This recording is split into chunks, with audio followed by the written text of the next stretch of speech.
এই গাছটা কিন্তু আমি আজকে কেটে ফেলবো, এবং দুঃখজনক হলেও সত্যি কথা, এবং আমার এখন এই গাছটা কেটে ফেলতে হবে। কেন কেটে ফেলতেছি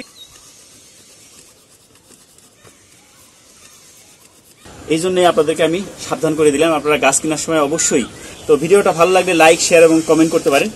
আর এখন যে গাছটা দেখাবো এটা মাত্র 6 মাসেই 12 ইঞ্চি টবে ফলন আসছে। চিন্তা করে দেখেন কি অবস্থা। তো যারা নতুন বাগানি আছেন তাদের জন্য পরামর্শ থাকবে। সুপ্রিয় দর্শক মণ্ডলী, আমি সবসময় কিন্তু বিভিন্ন রকম ভিডিও দিই যে কিভাবে আমি এই গাছ রোপণ করে সফল হলাম, কখন আমি এই গাছ রোপণ করে সফল হলাম। যেমন আমার এখানে কিন্তু এই যে একটা গাছ দেখতে পারতেছেন যে একটা বাড়ি ওয়ান মালটা, এখানে সব চমৎকার মালটা ধরে আছে। যেই পাশে আছে রেড পালমার, লাল টকটকে ফল। তো এরকম সফলতা গল্প কিন্তু আমি কম বেশি আপনাদের সামনে তুলে ধরি, কিন্তু আজকের ভিডিওতে মূলত আমি তুলে ধরবো আমার একটা ব্যর্থতার গল্প। কিন্তু এই গল্পটা আপনাদের সামনে তুলে ধরার উদ্দেশ্য হচ্ছে যাতে যারা নতুন ছাদ বাগানি আছেন বা নতুন করে বাগান করতে যাচ্ছেন তাদের জন্য বিষয়টা শিক্ষণীয় হয়। তো চলুন আজকের ভিডিওতে আমার ছোট্ট একটা এই ছাদ বাগান বিষয়ক ব্যর্থতার গল্প শোনা যাক, এবং আশা করছি এর মাধ্যমে আপনারা অনেক কিছু জানতে পারবেন। তো চলুন আজকের ভিডিওটা শুরু করা যাক। তো বন্ধুরা, যেমনটা বলতেছিলাম, আমি আপনাদেরকে এখন নিয়ে যাব আমার ছাদ বাগানের একটা গাছের কাছে। তো এখানে বিভিন্ন রকম ফল গাছ আছে যেগুলোতে ফল আসছে বা ফলন পাইতেছে। আর যে কোনো গাছ ফলন পাইতে গেলে কিন্তু একটা নির্দিষ্ট পরিমাণ সময় দিতে হয়। তো আমার ছাদ বাগানে যতগুলো বড় জিও ব্যাগ আছে তার মধ্যে সবচেয়ে বড় জিও ব্যাগ হচ্ছে এই যে এটা হলো 35 গ্যালনের একটা জিও ব্যাগ, এবং এটাতে একটা গাছ রোপণ করা আছে। দেখতে পাচ্ছেন বন্ধুরা, এটা কিন্তু একটা এই যে কদবেল গাছ। এই গাছটার বয়স প্রায় 3 বছরের কাছাকাছি। আমার ছাদ বাগানের বয়স যতদিন, এই গাছটারও কিন্তু ততদিন বয়স। এবং গাছটা খুব সুন্দর শেপ দেখে আমি আসলে অনেক আগে এক জায়গা থেকে কিনে নিয়ে আসছিলাম। কিন্তু ছাদ বাগানের ক্ষেত্রে একটা বিষয় আপনার মাথায় রাখতে হবে, ছাদ বাগানে অবশ্যই আপনাকে গ্রাফটিং করা অথবা কলম করা, অথবা যে গাছটার জাত একদম আপনি শিওর এরকম জাত দেখে রোপণ করতে হবে। কারণ ছাদ বাগানে কিন্তু আপনি বছরের পর বছর ওয়েট করবেন, এই সময়টা কিন্তু কারো নাই। এই তারই অংশ হিসাবে দেখতে পাচ্ছেন আমার এই ছাদ বাগানে এই যে একটা কদবেল গাছ আছে, এই গাছটা কিন্তু আমি আজকে কেটে ফেলবো, এবং দুঃখজনক হলেও সত্যি কথা, এবং আমার এখন এই গাছটা কেটে ফেলতে হবে। কেন কেটে ফেলতেছি, কারণ এই গাছটার বয়স কিন্তু প্রায় 3 বছর, অথচ এই গাছটাতে আমি বিভিন্নভাবে প্রয়োগ করে দেখছি যে এটাতে কোনো ফলন আসতেছে না। এর কারণ হইতেছে এটা বীজের থেকে তৈরি করা একটা গাছ, আর বীজের গাছে কিন্তু মিনিমাম 5 থেকে 6 বছর সময় না দিলে ফলন আসে না। তারপরেও আমি চেষ্টা করতেছিলাম যে দেখি ফলন হয় কিনা, কিন্তু এটাকে আমি বিভিন্নভাবে দেখেন এর আগে কিন্তু আমি একদম হার্ড প্রুনিং করে দিয়েছিলাম এবং মাটি শুকিয়ে রেখেও দেখছি, কিন্তু কোনোভাবেই ফলন পাচ্ছিলাম না। তো যেহেতু গাছটা আমি কেটে ফেলবো, এবং এই জন্য এর গাছে কিন্তু প্রচুর আগাছা হয়েছে, এই গাছের গোড়ায় কিন্তু প্রচুর আগাছা হওয়ার পরেও কিন্তু আমি এটা এখনো পরিষ্কার করি নাই।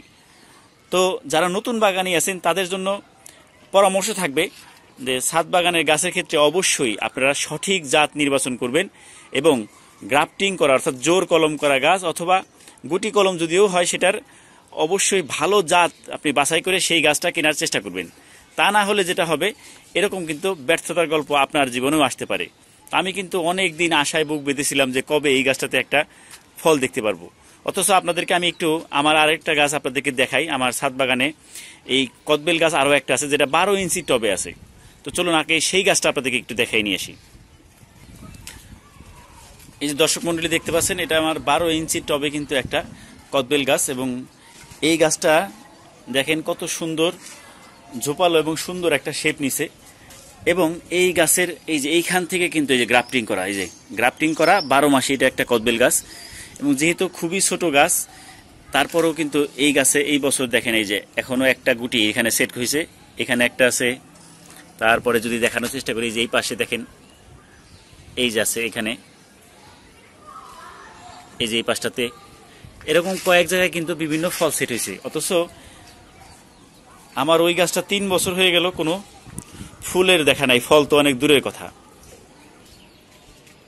কাজেই আমি আজকে ডিসিশন নিছি, আসলে ডিসিশনটা আজকে নিয়ে আরো কয়েকদিন থেকে চিন্তা ভাবনা করতেছি, তাহলে আমি এই গাছটা এখন আমি আমার ছাদ বাগান থেকে সরিয়ে ফেলবো, এবং এই জায়গাটাতে আমি এই মাটিটা চেঞ্জ করে এখানে অন্য কোনো গাছ রোপণ করব, এবং ইনশাল্লাহ পরবর্তীতে আপনাদের সাথে শেয়ার করব যে আমি কোন গাছটা রোপণ করি। তো এখন আমি গাছটা কেটে ফেলবো। তো বন্ধুরা দেখতে পাচ্ছেন এই গাছটাতে কিন্তু প্রচুর কাটা। নর্মালি যে গ্রাফটিং করা কদবেল গাছগুলোতে বা থাই কদবেলগুলোতে কিন্তু এতটা কাটা হয় না, কিন্তু এই গাছটাতে প্রচুর কাটা। বোঝা যাইতেছে যেটা একটা দেশীয় ভ্যারাইটির কদবেল। তো নিচে যেহেতু আমার গাছ রোপণ করার সুযোগ নাই, এই জন্য আমার এটা বাধ্য হয়ে কেটে ফেলতে হবে।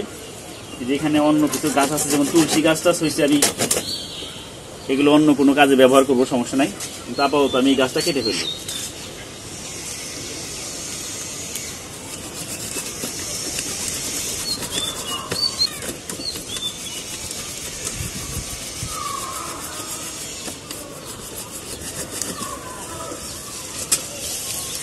তো এই যে বন্ধুরা দেখতে পাচ্ছেন, আমি কিন্তু 3 বছর বয়সী একটা কদবেল গাছ কেটে ফেলতে হলো।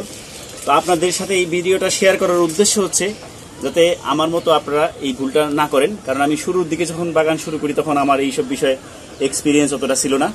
এই জন্যই আপনাদেরকে আমি সাবধান করে দিলাম, আপনারা গাছ কেনার সময় অবশ্যই সবকিছু দেখে শুনে তারপরে কিনবেন। তা না হলে প্রথম কথা হচ্ছে আপনার টাকা লস হবে, আর দ্বিতীয় হচ্ছে আপনার পরিশ্রমটা নষ্ট হবে, আর তৃতীয় হচ্ছে আপনার সময় নষ্ট হবে, যেটা আপনি আর কোনোদিনও ফিরে পাবেন না। তো ভিডিওটা ভালো লাগলে লাইক, শেয়ার এবং কমেন্ট করতে পারেন। সকলকে ধন্যবাদ। আল্লাহ হাফেজ।